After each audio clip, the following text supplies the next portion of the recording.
It is a pleasure to introduce Lucy. Lucy Chaplin is an incredible young lady. She has graduated very recently in economics and politics and started at KPMG, where she started working in information in cyber security.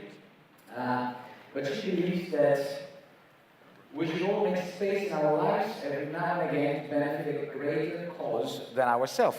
So she did just that, and despite having a brilliant career, she's been promoted the youngest assistant manager at KPMG, but she found time to go and climb Kilimanjaro. And she did that for Shelter. There's a homeless charity in the UK, and she raised the single biggest donation for Shelter as you went up, which is, I think, is fantastic. And in the same year, she's in One World.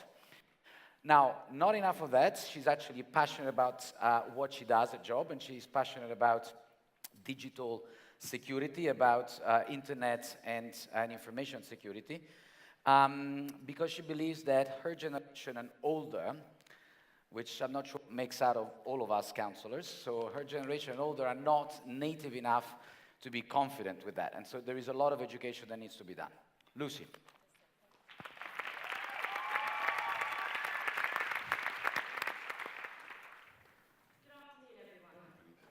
I wake up every morning, track my run on my smartphone, plan my route to work using an app. I use my e-reader on the train or check the morning's Financial Times on my iPad. I get to the office, open my laptop, and trawl through reels of emails. Throughout the day, I check my social media, upload a photo and maybe a witty comment or two. Technology is becoming more and more present in our day-to-day lives. We create and use masses of data every day. A smartphone app plans my fastest route to work based on information given off by other devices about traffic, delays, or diversions. Insurance companies are encouraging us to put trackers in our cars to record driving speed or hours on the road so that they can promise reduced premiums for what they call safe drivers. But what about those that they deem more risky? Could they potentially face extortionate premiums in the future? Our data powers our technologies and enables the development of the next generation of gadgets. But when does this technology stop being a convenience and start being an imposition? Everyone needs to be aware of their digital footprint, aware of how to protect ourselves and protect our children. The next generation have a digital footprint before they're even born, when their parents upload photos or videos of their first few seconds on this planet to Facebook or Twitter.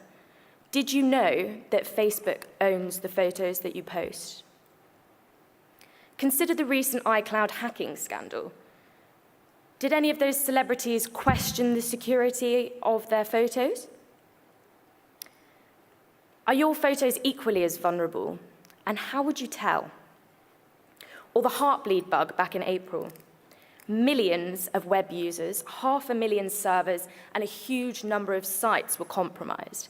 And what does a compromised password mean? It means perhaps not only access to that account, but access to personal information, perhaps bank details or national insurance numbers. And from there, criminals could potentially duplicate passports or driver's licenses and could steal your identity. 81% of large businesses and 60% of small businesses in the UK last year had security breaches. The potential impact of that is huge. Our data is sold to statisticians, marketing companies, and developers, and not always with our knowledge and consent. Do you know what information is being collected about you and by who? Do you know where it's being sent or what it's being used for? How can we protect ourselves, our children? What rights do we have and where does the law lie? I work in cybersecurity at KPMG. We use data to protect our clients and evaluate future threats. All businesses use data for marketing, recruitment, and to drive future sales.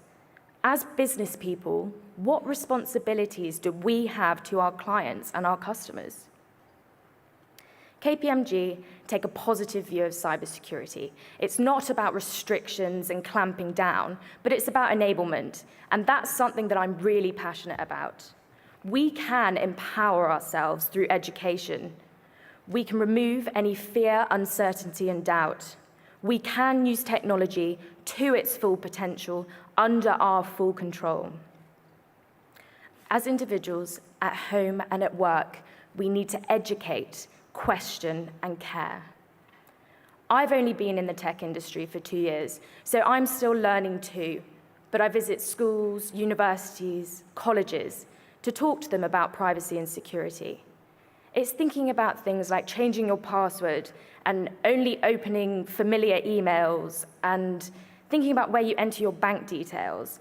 It's something that often all of us don't really think about, especially young people, half of whom are cyberbullied in a generation that uploads everything to the internet.